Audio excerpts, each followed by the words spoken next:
Et donc je suis rentré à l'informatique par accident, par erreur. Et finalement j'ai trouvé que c'était très bien pour moi. J'ai beaucoup aimé et puis j'ai démarré une carrière informatique qui a complètement transformé ma vie professionnelle.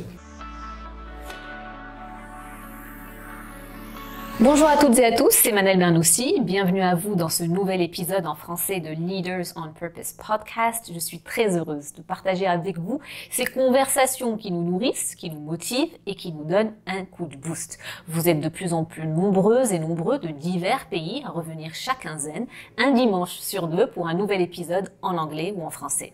Dans ce podcast, on s'intéresse au parcours de leaders qui nous inspirent, des leaders nationaux ou internationaux. On apprend à les connaître.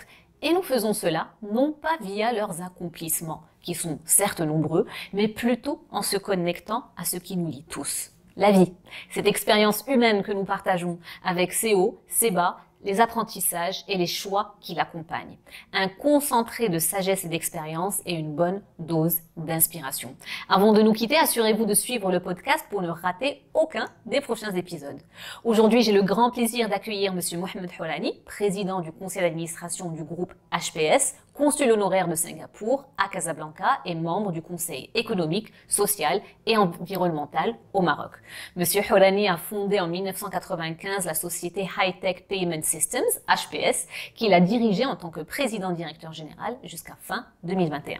Précurseur de l'expansion de la monétique au Maroc, il a réussi à faire de cette entreprise cotée en bourse un fleuron de l'économie marocaine et un acteur majeur international de l'industrie du paiement électronique. En 2013, M. Houlani a été décoré par Sa Majesté le Roi Mohamed VI du Wissam al-Mukafa al-Wataniya de l'ordre de grand officier. Une success story 100% marocaine, HPS opère dans 90 pays et compte plus de 1000 collaborateurs présents à Casablanca, Paris, Aix-en-Provence, Dubaï et Singapour. Monsieur Houlani, bonjour et bienvenue sur Leaders on Purpose podcast. Bonjour et merci de votre invitation. Merci beaucoup à vous de nous accueillir dans les locaux de HPS. Alors pour démarrer la conversation, Monsieur Houlani, j'aimerais bien vous poser cette question. Quels sont les 4 ou 5 moments clés de votre parcours, de l'enfance à maintenant, qui vous viennent spontanément à l'esprit et qui ont forgé l'homme que vous êtes aujourd'hui? C'est très difficile en fait dans sa vie. On a l'occasion de vivre plusieurs événements très importants. Et je dirais que chaque événement est très important pour la vie de tout être humain. Alors, je vais commencer par l'éducation. Donc, je pense que l'événement qui m'a marqué le plus, c'était le jour où mes parents m'ont mis à l'école coranique. J'avais 4 ans. Donc, c'était le préscolaire de l'époque. Et donc, c'est là où j'ai appris à lire et à écrire avant de rejoindre l'école primaire à 7 ans. Donc 3 ans après, et donc quand je suis rentré à l'école primaire, je savais déjà lire et écrire, et je pense que c'était un atout très important pour la suite de mes études. Au niveau de ma vie professionnelle, je pense que l'événement qui m'a marqué le plus, il y a 2 événements je pense, qui m'ont marqué le plus. Le premier, c'est que quand j'étais à la recherche d'un emploi, et on me répond, c'était chez IBM à l'époque, au lieu de mettre ma demande avec les demandes d'emploi, et donc ils l'ont mise avec des demandes pour suivre un cours de programmation d'une nouvelle machine qui venait de sortir. Je me rappelle très bien, c'était l'IBM 3, le langage c'était le GAP 2. D'accord. Et donc, par erreur, ils m'ont dit que j'étais accepté pour passer le test. Et moi, quand j'ai reçu ça, j'ai dit, il y a une erreur, mais pourquoi pas? Incroyable. Et donc, je suis rentré à l'informatique par accident, par erreur. Et finalement, j'ai trouvé que c'était très bien pour moi. J'ai beaucoup aimé et puis j'ai démarré une carrière informatique qui a complètement transformé ma vie professionnelle. Un coup du destin. L'autre événement, je pense, qui est très important aussi, c'est qu'à un moment donné, je travaillais chez Bull Maroc et il y avait un événement pour présenter, à l'époque, c'était en 1983, pour présenter un nouveau mini-ordinateur, il n'y avait pas encore les micros à l'époque, qui était spécialisé dans les activités bancaires. Donc c'était mon premier contact avec la banque.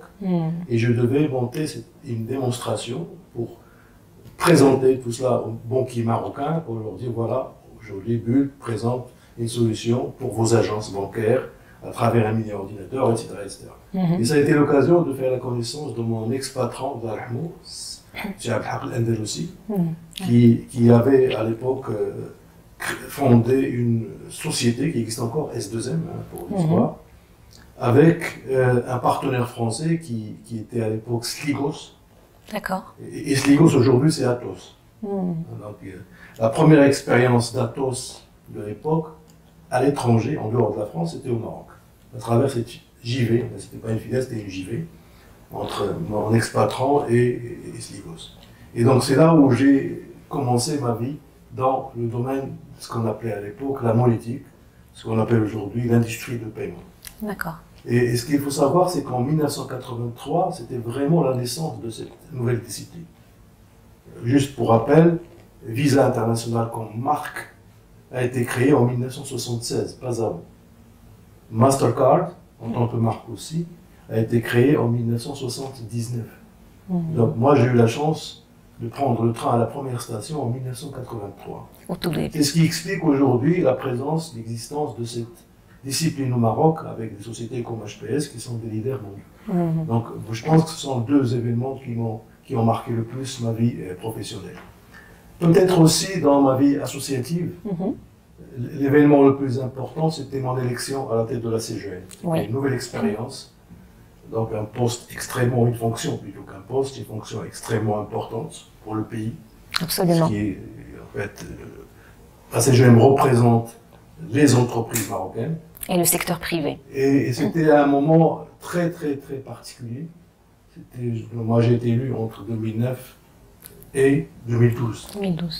2009, c'était la crise financière 2008-2009. La crise, oui, absolument. 2010, c'était ce qu'on a appelé le printemps arabe. Et donc, moi, j'ai été dans cette période-là, donc c'était vraiment plein de contraintes. Et donc, en fait, ça veut dire aussi plein d'opportunités. C'est ça. D'accord ? Et donc, ça a été vraiment quelque chose qui a marqué également ma vie personnelle.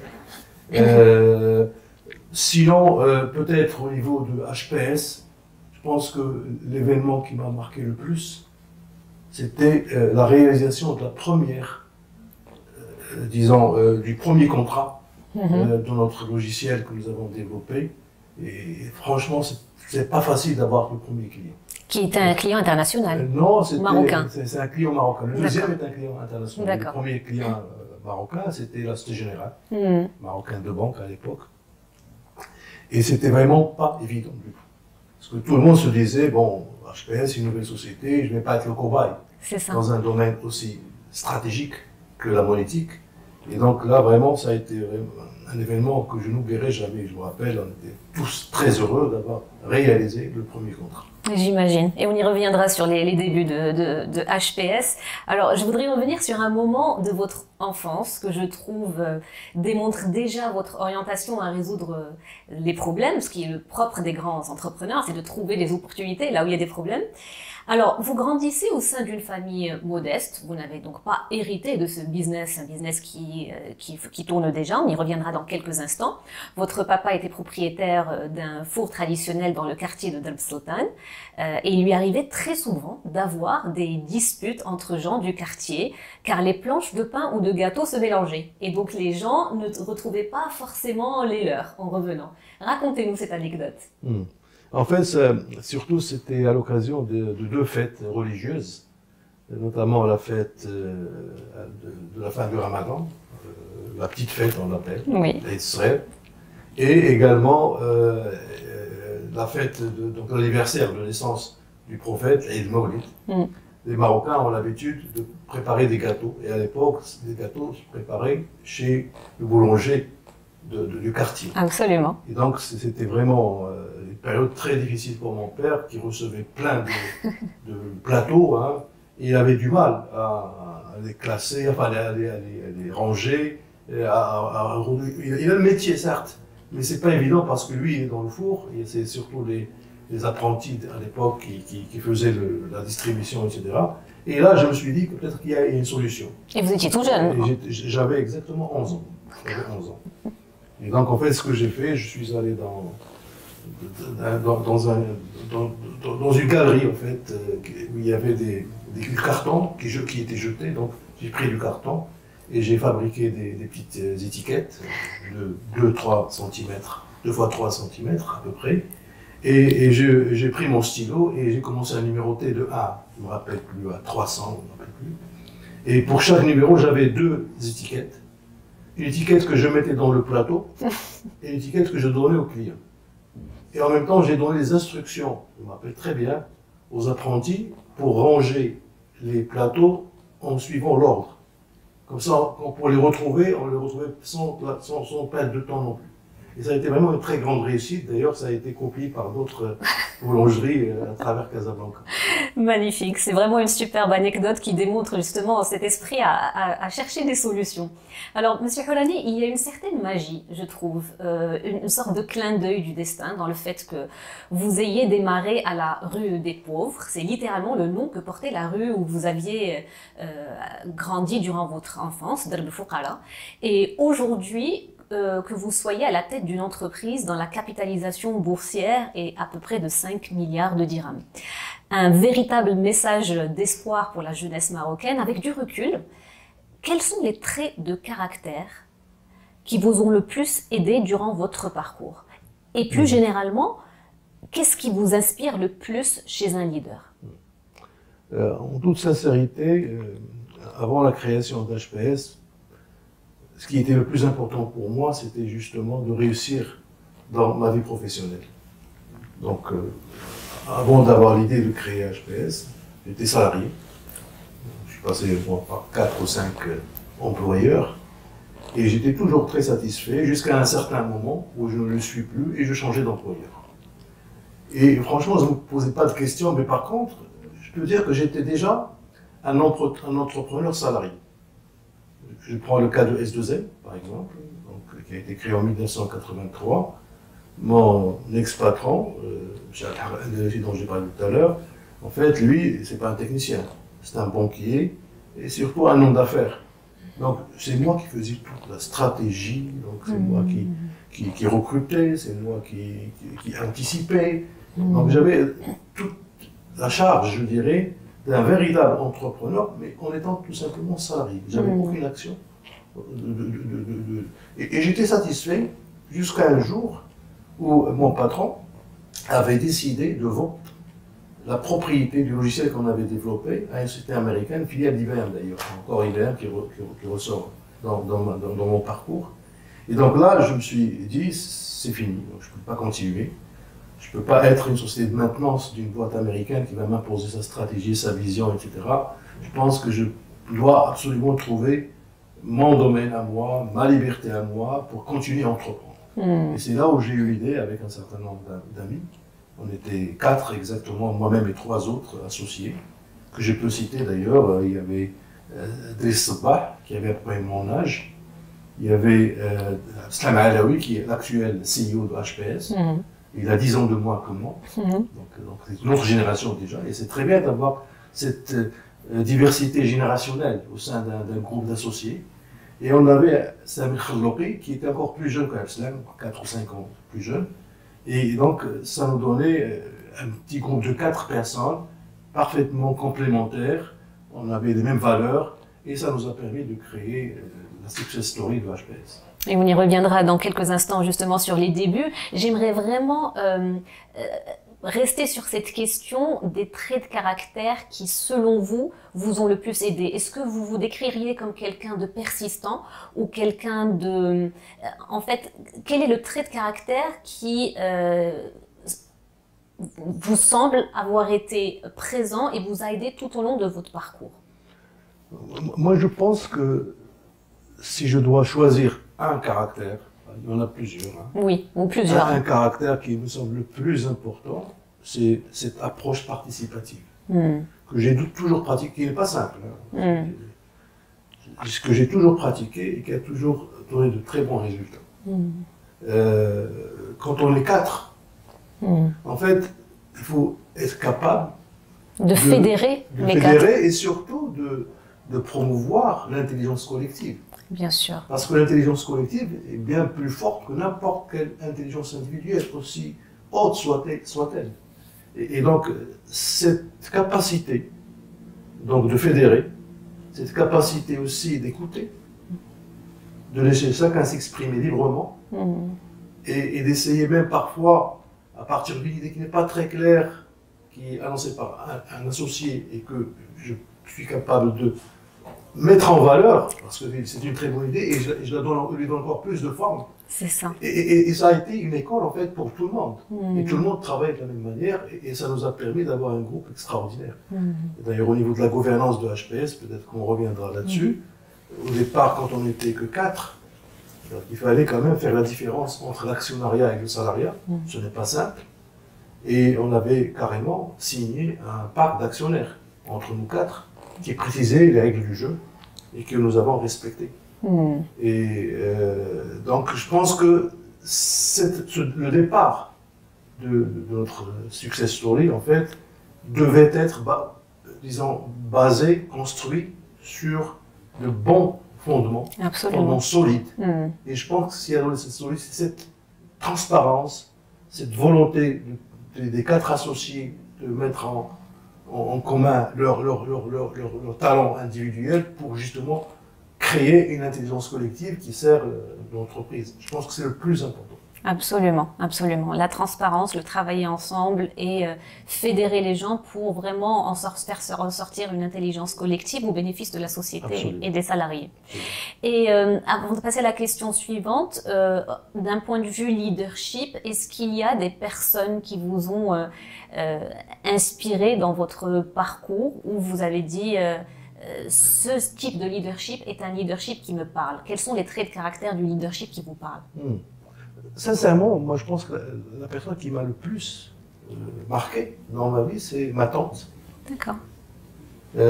Moi j'ai eu la particularité, je pense que c'est une chance aussi, la particularité d'être élevé par mon oncle et ma tante.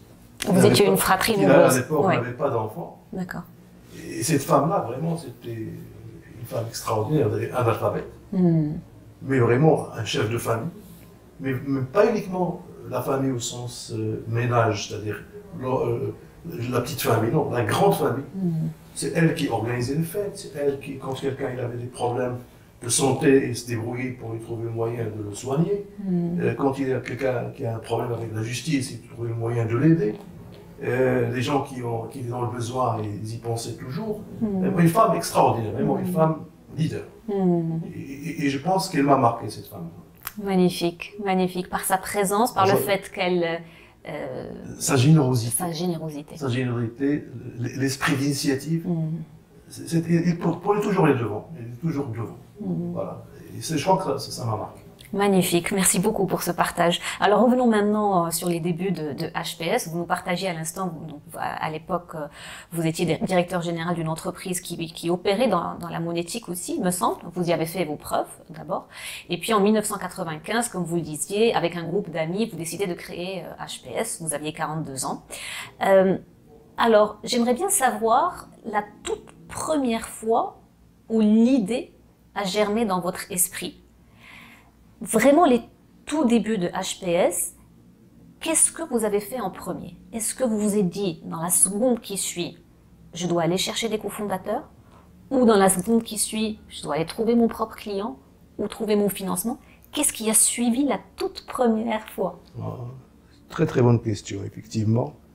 Quand l'événement dont j'ai parlé tout à l'heure a eu lieu, c'est-à-dire quand mon ex-patron a décidé de vendre la propriété intellectuelle du logiciel que nous avions développé. Donc j'ai démissionné immédiatement, déjà, sans réfléchir. C'était irréversible. Il a essayé de me retenir, mais ça n'a pas marché. Et au départ, je me suis dit, moi j'étais quelqu'un de très connu à l'époque, parce que j'étais très actif dans les grandes manifestations internationales, j'étais toujours, conférencier, dans les réunions de Visa, de Mastercard, il y avait eu une grande réunion, c'est l'EFMA, en Europe, donc j'étais très connu.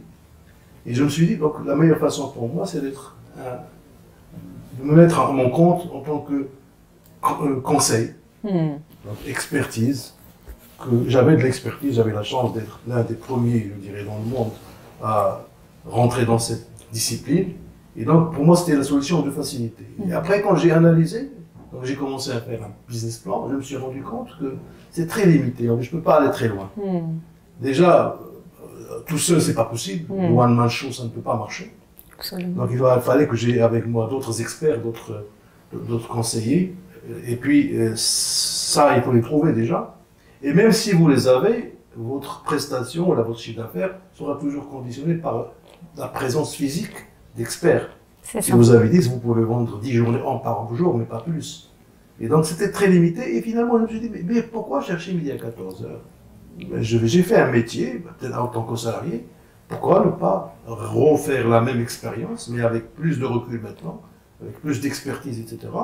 et créer une autre société équivalente à celle que je dirigeais en tant que directeur général. Et c'est là où j'ai eu l'idée de contacter les personnes. Donc je me suis dit, je ne peux pas faire ça tout seul déjà. Ça, j'étais conscient de ça. Le one man show, ça ne marche pas. Et puis, j'ai pris les gens qui étaient le plus logiquement possible autour de moi. C'était le directeur général adjoint de l'équipe. Aslam Alaoui, c'était le spécialiste de l'époque, donc c'était un des meilleurs dans le monde, déjà à l'époque, dans le domaine. Et puis Samuel Khaldoqi qui n'était pas avec nous à S2M, mais lui, en fait, il nous a apporté tout un savoir-faire technologique. À l'époque, je me rappelle, il y avait Oracle qui germait, il était déjà spécialiste dans le monde Oracle, et on voulait prendre Oracle comme technologie dans notre logiciel. Donc c'était vraiment la personne parfaite, puis en plus on partage les mêmes valeurs, etc. Et c'est comme ça qu'on a démarré notre histoire de HPS. Alors maintenant, la première des choses à faire quand on crée une entreprise, c'est d'abord se mettre d'accord sur la vision, avant toute autre chose.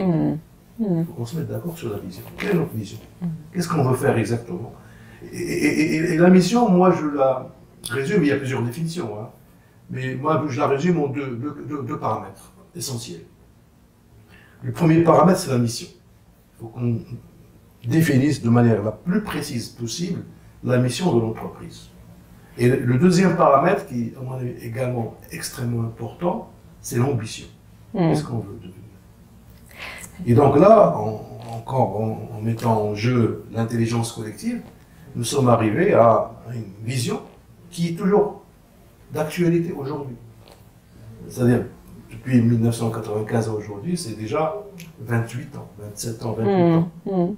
Et la vision ne change pas tous les ans, ni tous les 5 ans, ni tous les 10 ans. Elle doit être une constante dans la vie d'une entreprise. On peut la relooker, on peut rajouter quelques ingrédients en fonction des événements, mais il faut que ça reste vraiment très général et ça montre la voie à suivre. C'est du long terme. Ça donne aussi le positionnement dans un marché. Et donc là, on s'est dit que nous voulons avoir une société, déjà de classe mondiale, l'ambition. Tout de suite, on a dit, société de classe mondiale en 1995. Société qui fait quoi? La mission, fournisseur de solutions et non pas de logiciels, c'est-à-dire qu'en même temps, on a développé un logiciel, mais on avait toutes les prestations d'ingénierie pour l'implémenter chez nos clients et les supporter, etc. Donc, on vendait des solutions et non pas des logiciels. Et on a défini exactement le domaine, donc on a dit solution de paiement électronique, et non pas n'importe quelle solution. Et on a rajouté un terme important qui nous positionnait aussi et qui marquait notre avenir. On a dit multicanal à l'époque, aujourd'hui on parle de l'omnicanal, donc on a mis à jour. D'accord. Mais le multicanal, ça veut dire que tous les réseaux qui permettaient de faire le paiement, on doit les intégrer dans la solution. Toutes les technologies actuelles et futures. Dans la R&D pour les intégrer, même en anticipant, etc. Donc c'est clair, c'est clairement défini dans notre vision. Magnifique. Et donc ça nous a permis d'avoir une vision claire. Après vient la stratégie. La stratégie, elle, est dynamique, forcément dynamique, parce qu'on peut imaginer une stratégie, et après quand on commence à l'implémenter, on se rend compte qu'il y a des paramètres qui changent, ou des paramètres qu'on avait mal vus, mal appréciés, et donc il faut corriger. Et donc c'est forcément dynamique. Oui. Alors que la vision est une constante. Est une constante et c'est du long terme. Et ça permet, d'ailleurs, tout à l'heure, avant de commencer l'émission, on parlait des fintech, et je disais que HPS refuse jusqu'à aujourd'hui de devenir une fintech. Pourquoi? Parce que ça n'est pas dans notre vision. Nous sommes un fournisseur de solutions et non pas de services financiers. C'est ça. Et donc, quand la question m'a été posée par mes collègues, j'ai pris la vision, j'ai dit non, la vision est claire. Non, c'est pas dans notre vision. Donc je ne me suis pas cassé la tête. Et on s'y tient. C'est ça, le propre d'une vision, c'est qu'elle permet de donner si le cap. Si on change ça, on va changer la vision. C'est ça. Alors la vision, c'est fondamental. Ouais. Et puis il y a derrière le troisième paramètre, disons, l'élément pour construire une entreprise, ce sont tous les moyens humains, financiers, organisationnels, etc., pour appliquer la stratégie dans le but d'atteindre la vision. La vision. Ou de réaliser la vision. Mm. Et puis, ça ne suffit pas. Bah, voilà, on a un triangle avec la vision dans le sommet, on a la stratégie, les moyens, mais au milieu, on a également quelque chose de fondamental pour une entreprise, c'est l'âme de l'entreprise, ce sont les valeurs. Mm. Donc là aussi, on a fixé des valeurs qu'on a définies de manière formalisée pour faciliter de la communication, parce que les valeurs, elles doivent être partagées par toutes les personnes qui travaillent dans l'entreprise. Comme ça, on a tous les mêmes valeurs et on va dans le même sens. On a tous la même vision, donc il faut partager la vision avec tout le monde, comme ça tout le monde sait où on va. Et puis derrière, le reste, ça vient. Ouais. Grosso modo, comment nous avons construit notre société. Magnifique. Merci beaucoup, M. Hourani. Alors, M. Hourani, j'aimerais revenir sur un point que je trouve vraiment inspirant, c'est que dès le départ, vous avez osé rêver grand. Vous ne souhaitiez pas être un acteur national, vous ne souhaitiez pas être un acteur régional, vous l'avez dit vous-même, dès le départ, la vision, c'était l'international. Du coup, j'aimerais bien vous poser cette question. Parlez-nous de manière opérationnelle, quelle est la différence entre ces deux stratégies? De d'abord démarrer son entreprise, voir comment ça évolue, et puis plus tard s'étendre à l'international, ou penser périmètre monde dès le démarrage? En fait, comme je l'ai dit tout à l'heure, dans la vision, il faut préciser l'ambition. Donc c'est dès le démarrage qu'il faut connaître son ambition. Bien évidemment, cette ambition doit être réaliste aussi. On ne peut pas rêver des choses qu'on n'est pas capable de réaliser. Et à l'époque, avec notre expérience, comme je l'ai précisé aussi, on était tout à fait au début d'une nouvelle industrie et nous avions démontré notre capacité de faire de la compétition avec de grands à l'époque. Donc, la plus logique le plus logique des choix que nous devrions avoir, c'est justement de dire pourquoi pas concurrencer ces grands. Et donc, notre ambition n'était pas uniquement un rêve. C'était un rêve, certes, parce qu'on ne l'était pas. N'est-ce pas? Avec 4 personnes, vous ne pouvez pas attaquer le monde. Mais on avait les ingrédients, on avait les atouts qui nous permettaient d'atteindre cet objectif. Et bien entendu, je pense qu'on a réussi déjà à être cité dans les top 20, je pense, si on se descendant, déjà en 2001. 95, 6 ans après, déjà on était visible. Mais ça veut dire que en dans 2008, votre... en 2008, on était dans le top 6. D'accord, mais c'est exceptionnel. Mais ça veut dire que justement, ce qui fait la différence entre ces deux stratégies, c'est que dès le départ, vous dites et vous annoncez que c'est international et du coup, c'est un statement. En fait, il faut avoir une ambition à la hauteur de ses capacités. Il faut être conscient de ses capacités. Oui. Il faut se faire confiance en soi. Et, je pense que l'élément confiance est extrêmement important dans la vie d'une entreprise. Donc, si les gens qui font une entreprise ne font pas confiance en leurs capacités, ça ne marche pas. Absolument. Donc, nous, on était conscients de notre capacité et on était sûr de pouvoir le faire et on était conscients que ce n'était pas facile à faire. Sinon, tout le monde ne pourrait plus le faire. Et donc, je pense que c'est une combinaison entre ses capacités, la confiance en soi, c'est ça, et aussi de l'ambition. Il faut être ambitieux. Ambition et mettre les moyens derrière. Être très ambitieux. Oui. Il n'y a pas de raison. Pourquoi pas? Oser rêver grand, justement. Exactement. Alors aujourd'hui, vous avez prouvé qu'il est possible d'innover, d'être reconnu sur la scène internationale. Comment encourager l'innovation au Maroc, que ce soit auprès des jeunes ingénieurs et chercheurs ou au sein de l'entreprise? Quelles sont selon vous les choses à faire et à ne pas faire pour encourager l'innovation? Alors franchement, c'est un sujet extrêmement important. L'innovation aujourd'hui devient un élément fondamental dans les performances des entreprises. Aujourd'hui, quand on n'est pas capable d'innover, je pense que très vite, on n'aura plus sa place dans un marché. Et donc, en fait, l'innovation, déjà, il faut commencer à la semer, entre guillemets, dans l'éducation. Notre système éducatif doit être fait de telle manière à préparer nos futurs cadres et nos futures ressources humaines à l'innovation. Donc là, je ne voudrais pas rentrer dans le détail, mais je pense que ça commence déjà dans l'éducation. Ensuite, au niveau des stratégies des entreprises, il faut que les entrepreneurs, les chefs d'entreprise soient conscients que l'innovation est un must. Ce n'est pas un luxe. Donc la prise de conscience de l'importance de l'innovation au niveau des entreprises, et notamment au moins par le chef d'entreprise, et qui doit partager bien sûr avec ses collaborateurs. Ensuite, il faut avoir un écosystème. Alors l'écosystème, c'est beaucoup de choses, et nous avons l'expérience à HPS, notamment par rapport à notre activité de recherche et développement. Donc nous avons dès le départ compris que la R&D faisait partie de notre ADN. On ne peut pas faire quoi que ce soit sans recherche et développement. Ce qui fait que tous les ans que Dieu fait, il y avait un minimum de 10% de nos revenus qui allaient dans la recherche et développement. On a atteint des 16%, 14% selon les années. Mais c'est quelque chose qui est structurel dans notre stratégie.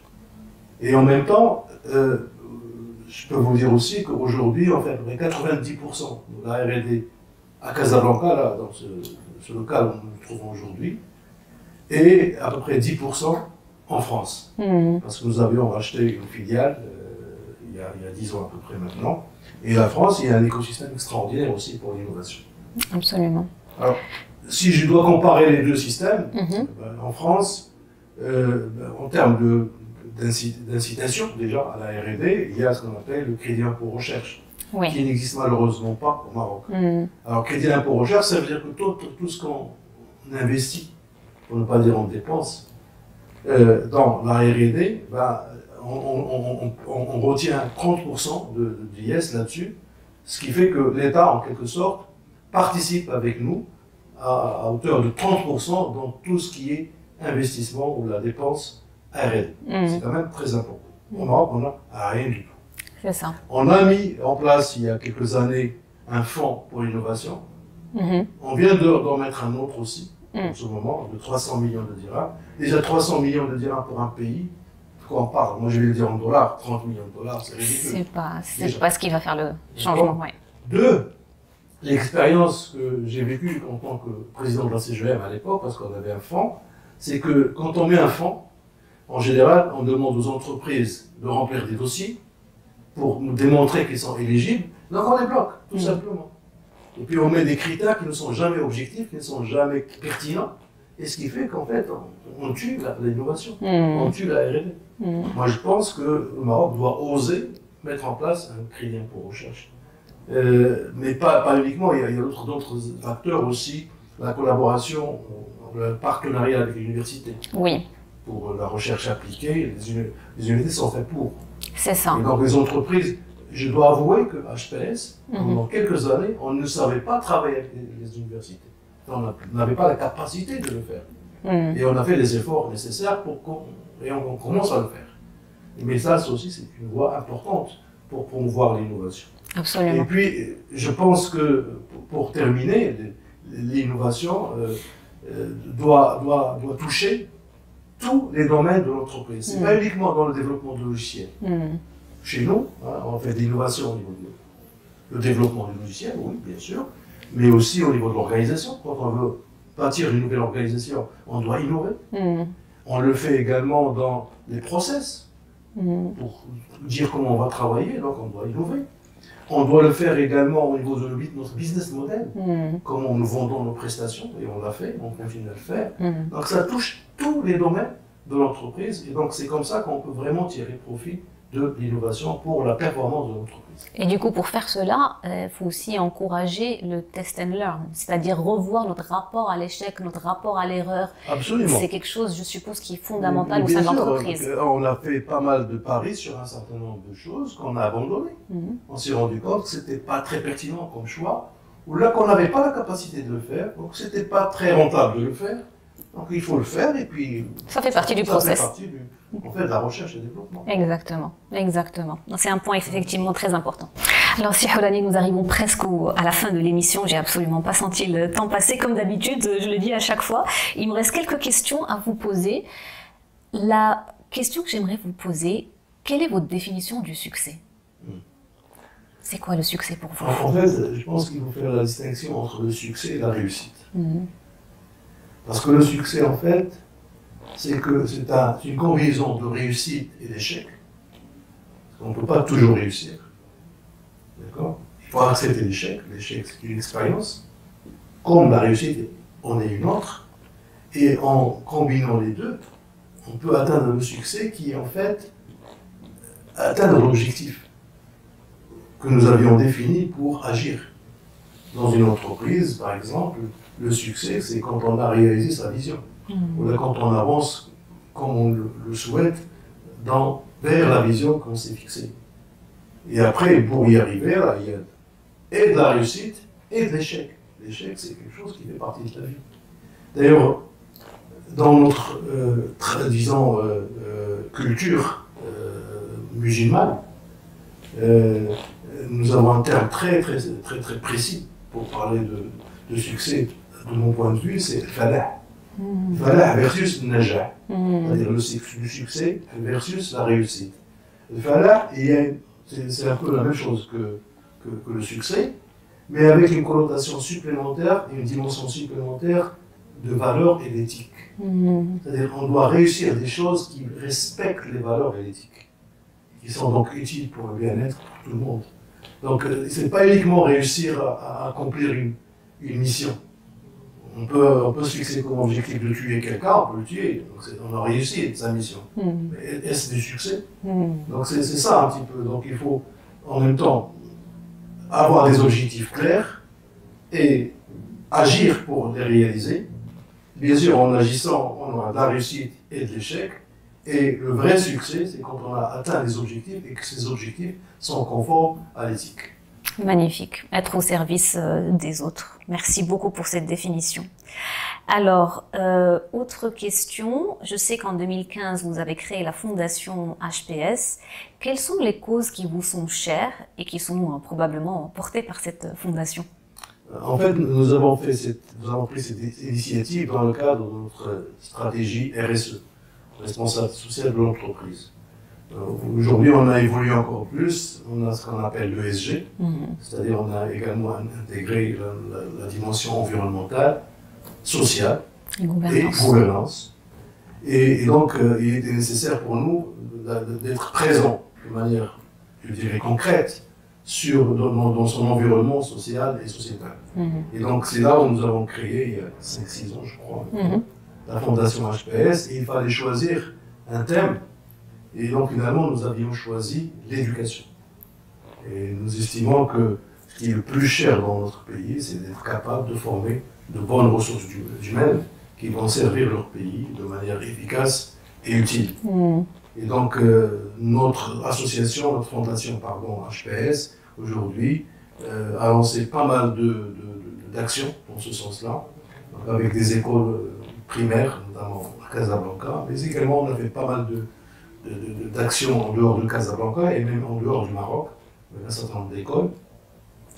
Et si je dois citer une expérience que je trouve extrêmement intéressante à partager avec vous, c'est ce que j'appellerais le jumelage entre une école primaire publique et une école primaire privée. Nous avons réussi ça avec 2 écoles déjà, il y a 3-4 ans maintenant, et on a renouvelé, on a étendu plutôt cette expérience à un autre père, un autre couple, privé et public, et c'est extraordinaire, parce que ça permet à 2 mondes différents de se connaître, d'échanger, de s'enrichir mutuellement, au niveau déjà des enseignants, au niveau de la direction de l'école aussi, n'est-ce pas?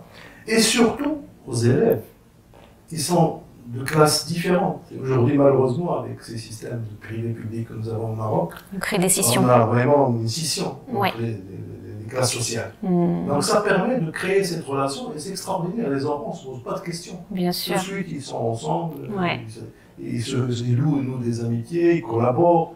vraiment, c'est une très très belle expérience que nous souhaitons même étendre bien au-delà de ces deux expériences. Magnifique, merci beaucoup pour ce partage.